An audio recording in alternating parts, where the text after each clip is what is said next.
In this video, I'm going to be reviewing the Miraco 3D scanner that is made by Revopoint. And what makes this scanner different from others that have been previously reviewed here on the Making Stuff channel is that the Miraco has a built-in 6.5-inch touchscreen. So that means that you can scan, optimize, and edit your models without the use of a computer.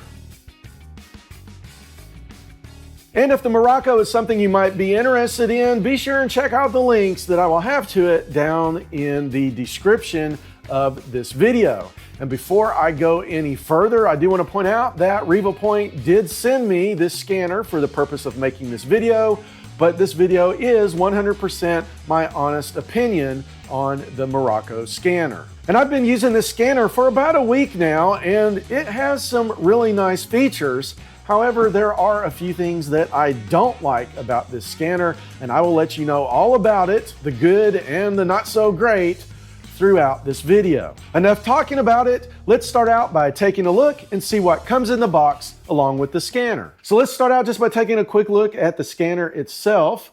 This is the 6.5-inch diagonal screen, and the screen does lift up, so I guess it is possible to take a 3D scan selfie of yourself if you wanted to. I guess also for different angles of scanning, it makes it easier to see the screen. Now, on the front of the scanner, we've got all of the different cameras and IR emitters and LEDs. There's also these little grab handles on the side, and that makes it easy to hold the scanner with two hands or even just one hand. It doesn't matter which one.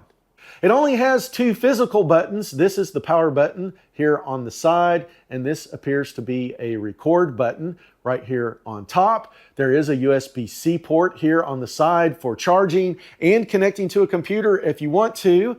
And here on the bottom, it's got just your standard 1/4-inch tripod mount. Also included with the scanner is this padded carrying case. That is so you can carry the scanner around with you without it getting damaged. It also comes with this wrist strap, which can help keep the scanner from being damaged if you accidentally drop it. There's also a couple of USB cables and a charger that is included with the scanner.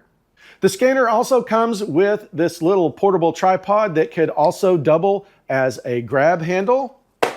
It even comes with its own little motorized turntable that can turn clockwise or counterclockwise, and you can even adjust the speed.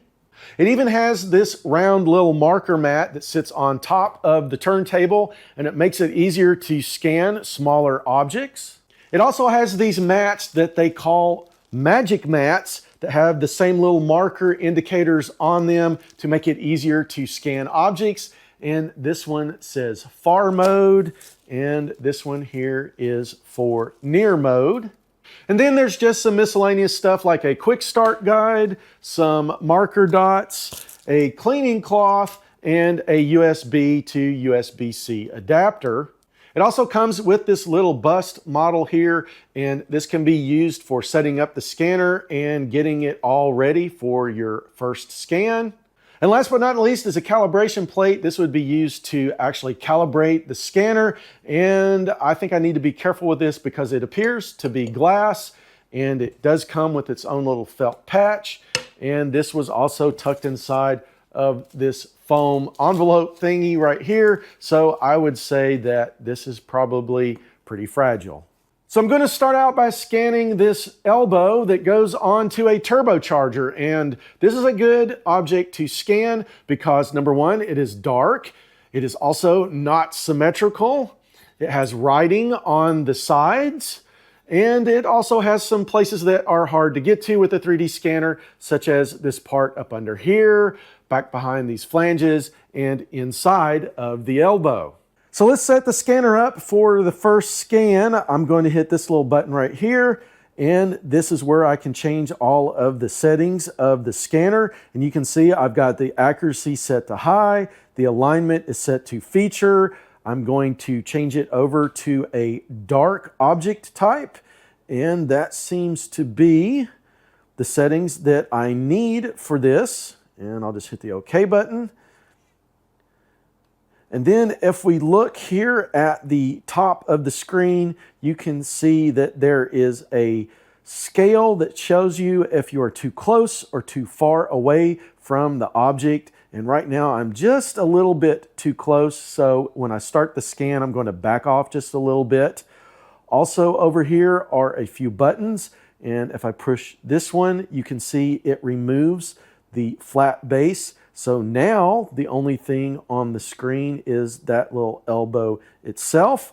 And like I said, I'm going to back off a little bit here, but when I'm ready to start recording, I'll just hit this red circle right here on the right side of the screen.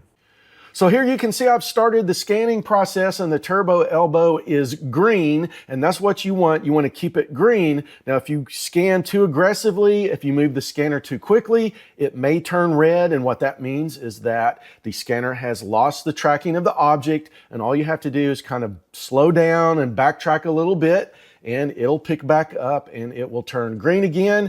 So that's the idea. You want to keep everything green while it is on the screen. So I'm just going to continue scanning this and let this make one complete revolution and get a scan of the turbo elbow. All right, so this is the first scan, and if we look at the point cloud, you can see that it did pick up a lot of garbage and noise. It picked up the turntable, and for some reason it looks like it is a little bit bowl shaped. So I'm going to back the exposure down and try this again, and let's see if I can't get a better scan. All right, so here is the second attempt, and backing the exposure down did seem to take care of some of that noise, but you can see there still is quite a bit of noise and garbage here at the bottom of this scan. So it doesn't look like these scans are all that great. There's a lot of noise here in the object, but what I did is, remember, this has its own little built-in computer. I went ahead and completed the scan, and then I went into the menu and I hit the fusion button and I let it do its thing. And it is now doing a point cloud fusing of all of that data. And when it was finished, I had some surprising results. And if we take a look here at the screen, we can see that once the software did its thing, a lot of that noise got cleaned up. Now, there's also another feature that I can use. If I hit the fusion button and we look here at the top, you can see there is an isolation tab. And what this will do is it will detect stuff that was scanned that is isolated from the main object. So a lot of that noise isn't touching the turbo elbow that I scanned. So I'm going to just crank this up a little bit to maybe about 66%. I'm going to hit detect. And as you can see now, everything that is not connected to the main object that I'm scanning, it is now red. And if I hit the apply button, voila, it gets rid of just about all of that noise. And if I zoom in here, we can see that now we've got a pretty good representation of this model. And you're going to say, hey, Bob, there's a whole section here on the front that the scanner didn't get. You're saying that's a pretty good representation.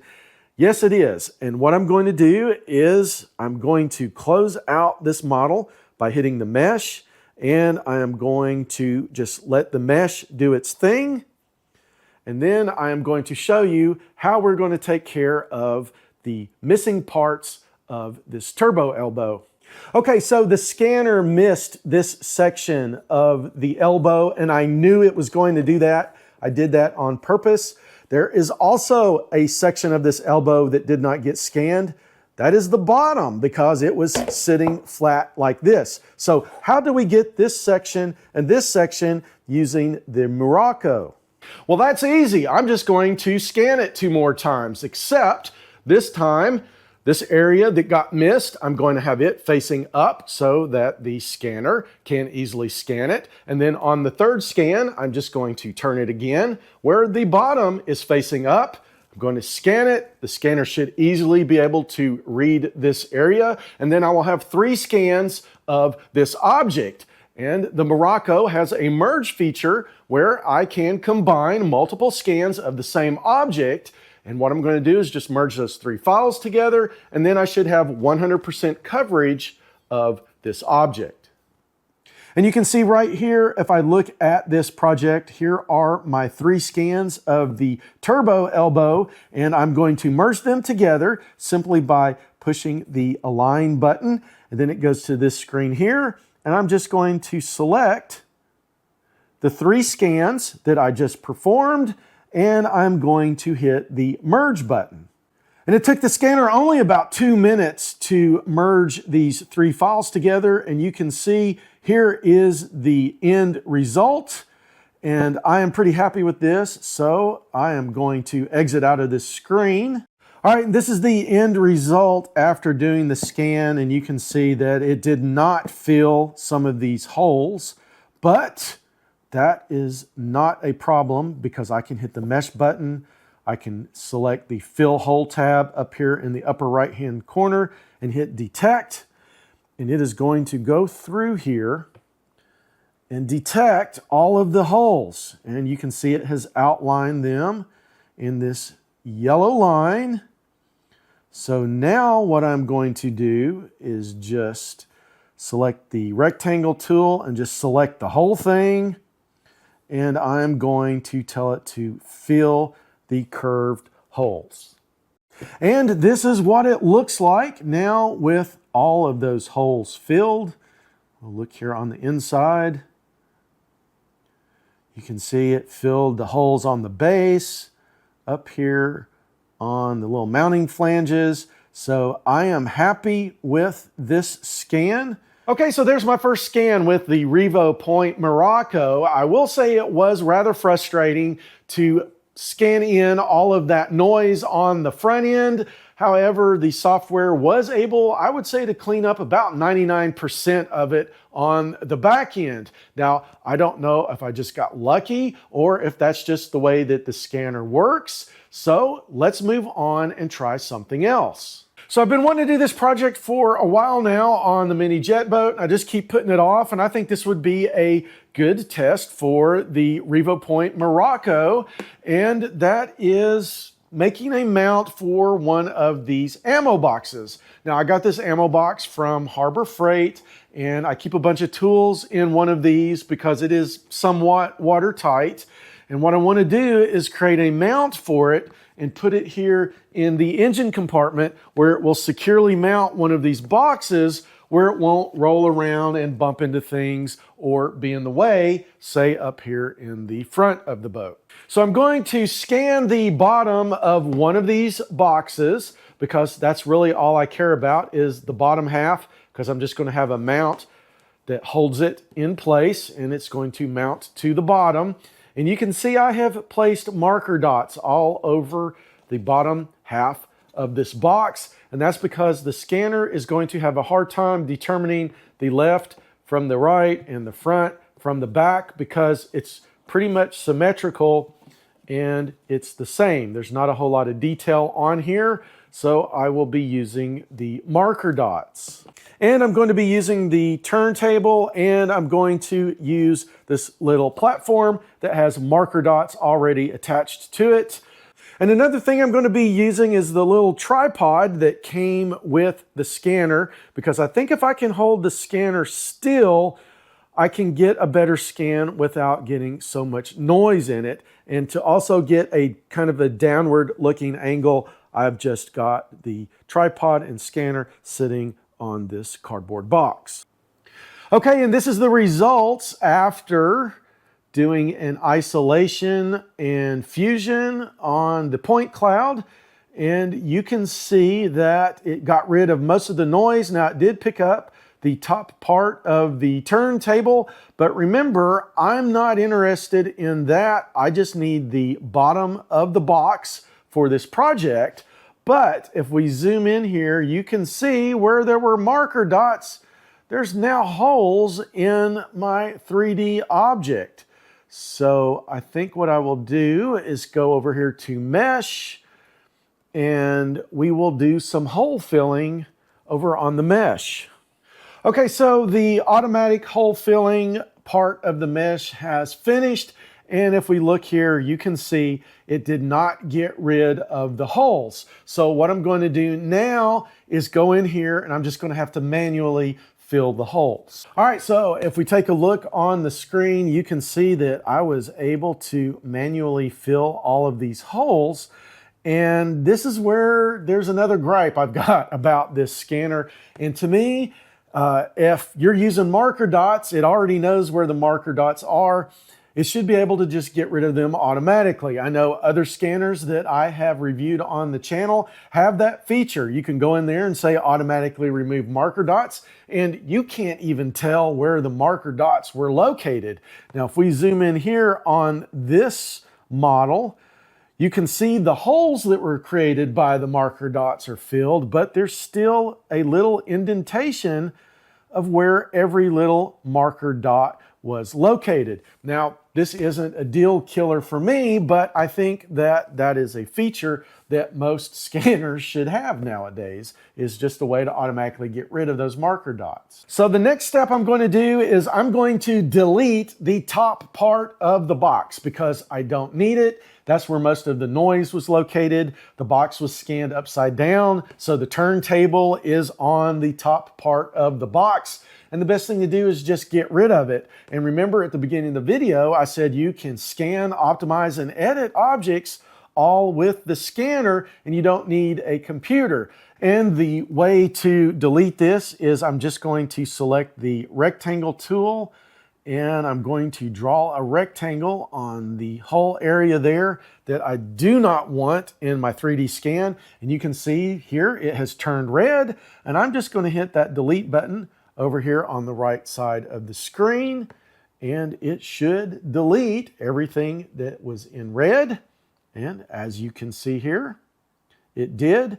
And now I am left with just the bottom portion of the box. So the next thing I'm going to do is scan the bottom of the boat where I want to place the mount for the toolbox. Now, the bottom of this boat is by no means flat. There's also screws sticking up that hold the plastic on the bottom, so I have to work around those as well. So I'm thinking 3D scanning would be the best option. And as you can see here where I want the mount to be located, I have already placed a bunch of marker dots. And here it is about an hour later, and it took me several tries, but I was able to eventually get a good scan of the bottom of the boat. And if we take a look at it here on the screen, you can see the angle of the boat here, how it's got kind of a bend to it. And I also know where the location of those screws and nuts are on the bottom, so I can work around that. And of course, you can see all the little bumps where the marker dots were located. I did have to go in here and also manually fill them in as well. So now that I've got two really good scans of the bottom of the toolbox and the bottom of the boat, I can now go into Blender and create a mount for my toolbox. And this is not going to be a Blender tutorial, but I am going to show you the basics here so you can see just how easy it is to do this by taking a 3D scan and making your own custom 3D printed parts. Here you can see that I have got the two scans loaded into Blender. This top piece is the bottom of the toolbox. Then down here on the bottom is the floor of the boat. And then right here in the middle is a rectangle that I have drawn in Blender. Now just think of this rectangle as a bar of clay, and then I am just going to come in here and mash my pieces into this bar of clay. And then the end result should be the basic shape of my 3D printed toolbox that I want to create. And I am also going to put some little tabs here on the sides and some mounting holes, and then import it into my 3D Slicer software. And when I do that, it's going to look something like this. You can see here are, right here, are those tabs that I created. And if we look, I also added these holes, and I did this off camera. I'm doing this real quick, but I added these holes in Blender, and you can see here is my profile of the bottom of the boat. And we'll just take another look in here. You can see here are the holes for the feet of the toolbox. So this part is ready to go. All I need to do is slice it, send it to the printer, and let it print. Okay, so my 3D printer has been running for about 13 hours, but I finally have my toolbox mount. You can see it has the profile of the bottom of the boat, and it has the profile of the bottom of the toolbox. And here you can see that the toolbox fits nice and tight inside of the mount. And here you can see that the mount fits perfectly on the floor of the boat. And the idea is to just put some longer screws right here and put a nut on it. And then that's what's going to hold the mount to the bottom of the boat. Okay, so we were able to use the Miraco to scan the bottom of this toolbox and the bottom of my boat to make a toolbox mount. And it turned out great, if you ask me. Now, I will say that the marker dots did help tremendously on scanning the bottom of this box and also the floor of the boat. But now it's time for one of my least favorite activities, and that is peeling off all of these marker dots. So next, I want to try using the color feature of the Miraco. So I think I'm going to try scanning this little duck figurine in, and also to get all of the fine detail of this figurine. And because it is a smaller object, I'm going to be using the near mode of the scanner. The scanner does have two modes, a near and a far, and up until now, I've only been using the far mode. And I scanned the duck figurine in using the near mode of the Miraco, and the process is exactly the same as far mode. You just hold the scanner closer to the object that you want to scan. Now, I wasn't really worried about getting a 100% scan of this object, so you can see there's some stuff here on the bottom that did not get scanned. I was more interested in just grabbing the detail of this. So let's zoom in here. And you can see it did a pretty good job of capturing all of the color and all of the details of the duck figurine. And doesn't look like it left much out, if anything at all. Now let me turn the color off here. And you can see it grabbed all of the finer details of this figurine, like around the eyes and the nostrils there on the beak. And if we look here on the back, you can see it got all of these lines here that kind of represent the feathers of the duck, and right here on the front. So yeah, this did a pretty good job of scanning the duck figurine, and it did a pretty good job of capturing it in color. Up until now, we've been using the built-in features of the Miraco to do all of the scanning, optimizing, and editing. However, the files that are produced by the Miraco are compatible with the revoscan software. Now, one of the advantages of using the software over the built-in features of the Miraco is that the software is capable of producing more detail and finer results. And to demonstrate this, I'm going to be 3D scanning a buddy of mine, and we are going to be using the revoscan software to do all of the optimizing and editing instead of the built-in features of the Miraco. And if we take a look at the screen, you can see here is the raw data, and it doesn't look all that great. That's because it needs to have some rendering done to it. And if we look here in the upper right-hand corner of the screen, the software is asking us if we want to do the one-click edit.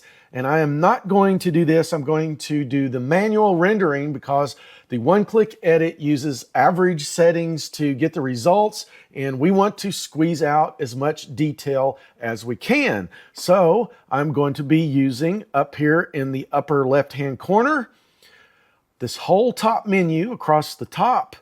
I'm going to start out with Fusion. And if we look over here on the upper right-hand part of the screen, we can see there is this little slider bar here for the point distance. Now, if I slide it all the way to the left, the smallest number we can get is 0.26 millimeters. And for this setting, the smaller the better. Now, if I go over and I look at the Miraco, the smallest setting that I can get out of the point distance is 0.42 millimeters. So you can see how we can get a better detailed scan by using the software. So I'm just going to hit the apply button, and it's saying it's going to take 11 minutes for me to see the results, but for you guys, it will only be a matter of seconds. And this is what it looks like when that fusion completes. And if we look right below his chin, you can see there is some noise that we need to get rid of. And what I'm going to do is go back up here to the Point Cloud Edit menu and select Isolation. And I'm just going to use the default setting of 15%. And I'm going to hit the Detect button and let this do its thing.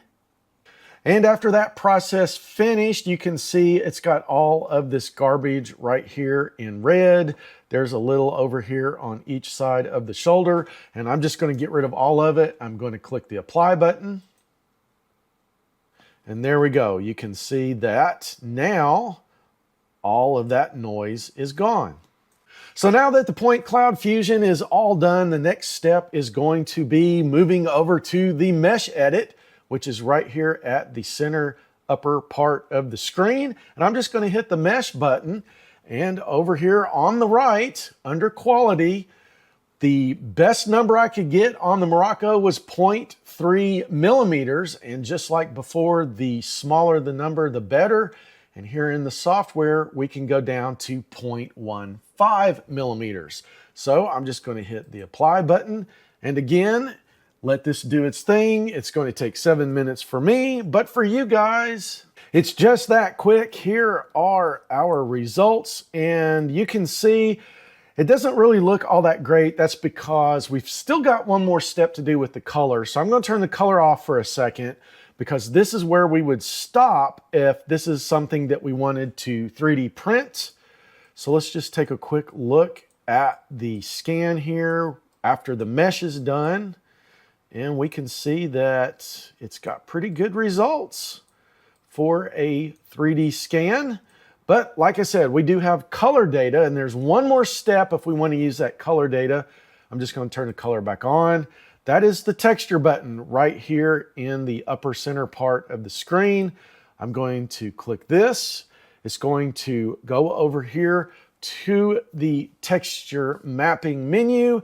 And the last thing I want to do is select color image and apply over here on the right hand side. And again, it's going to take 9 minutes for this, but again, for you guys, it's just that quick. And here are the results. And I will say it looks like it's a little bit overcorrected. The first thing I notice looking at this is that it looks like his skin has aged about 20 years. There's a lot of red spots and patches and bumps that aren't there if you look at him in person. And then also, I think, yeah, right here, the right corner of the eye and the right corner of the mouth, it looks like there might be something off. And if I turn the color off, it looks okay. So yeah, that's the results of the color scan. And like I said, I don't know why this looks overcorrected, but to me it does. Like I said, it looks like he's aged 20 years, but this is the result from going through all of the processes for manual rendering.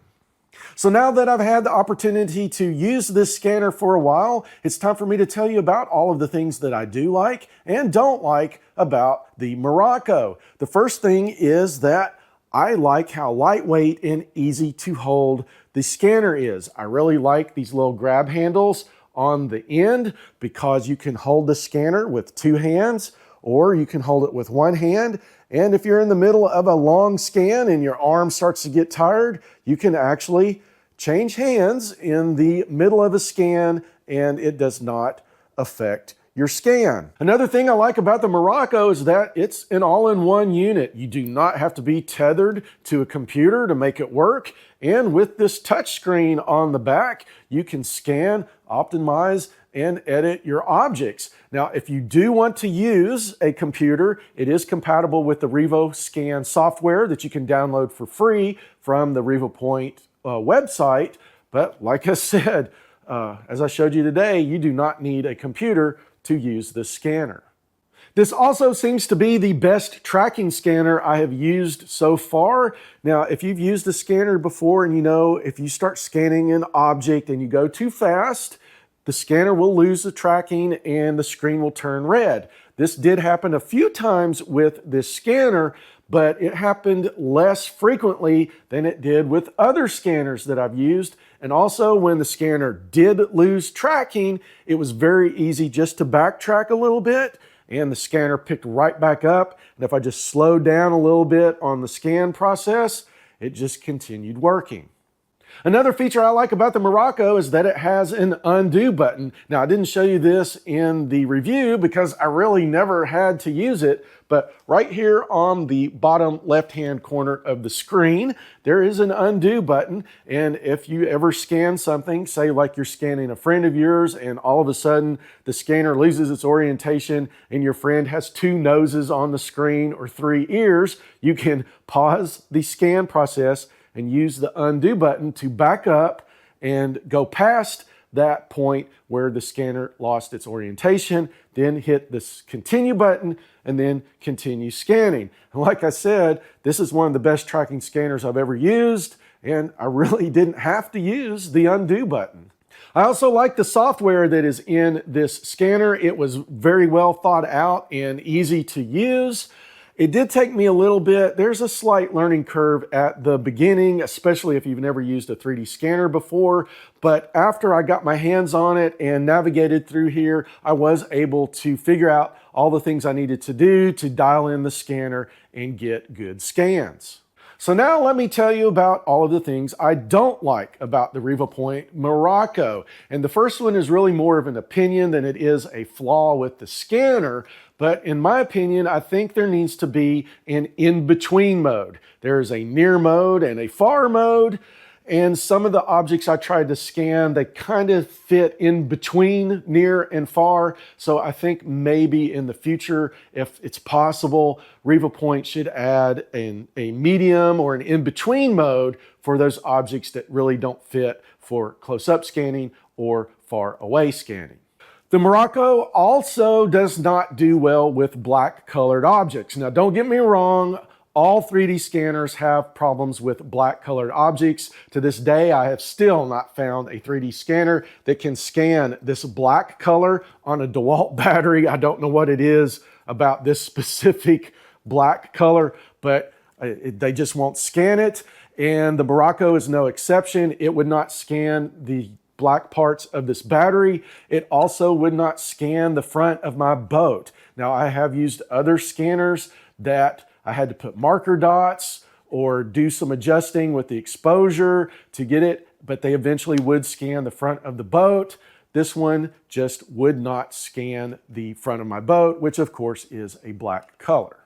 Another feature that I did not show in the review because I just did not like the way that it worked was the one-step editing. Now, the theory behind this is you just push one button and it does all of the fusing and the meshing and everything for you automatically. I've used this on other scanners and it worked quite well. However, on the Miraco, it leaves a lot to be desired. I was actually able to just go in there and manually do those processes myself and get far better results. I'm going to end this out by saying that when I first got the Miraco, it was a little frustrating to use and figure out, such as when I was scanning and I saw all of that extra noise in the scans and I hadn't realized yet that the software would remove it. I just kept starting over again and scanning, starting over again. And like I said, I was a little frustrated, but then I eventually figured out. So if the Revopoint Miraco is something you might be interested in, remember that I'm going to have links to it down in the description of the video. So check out those links if that's something that you are interested in. And let me know down in the comments if you had a Miraco, what would you do with it? What would you do to take advantage of not having to be tethered to a computer or a power source to get your 3D scans? And if you made it this far in the video, you are awesome. Please smash that like button and give me that big thumbs up. And if you aren't a subscriber, please consider hitting that subscribe button and ring that notification bell so you don't miss any other upcoming Making Stuff videos. and thanks for watching.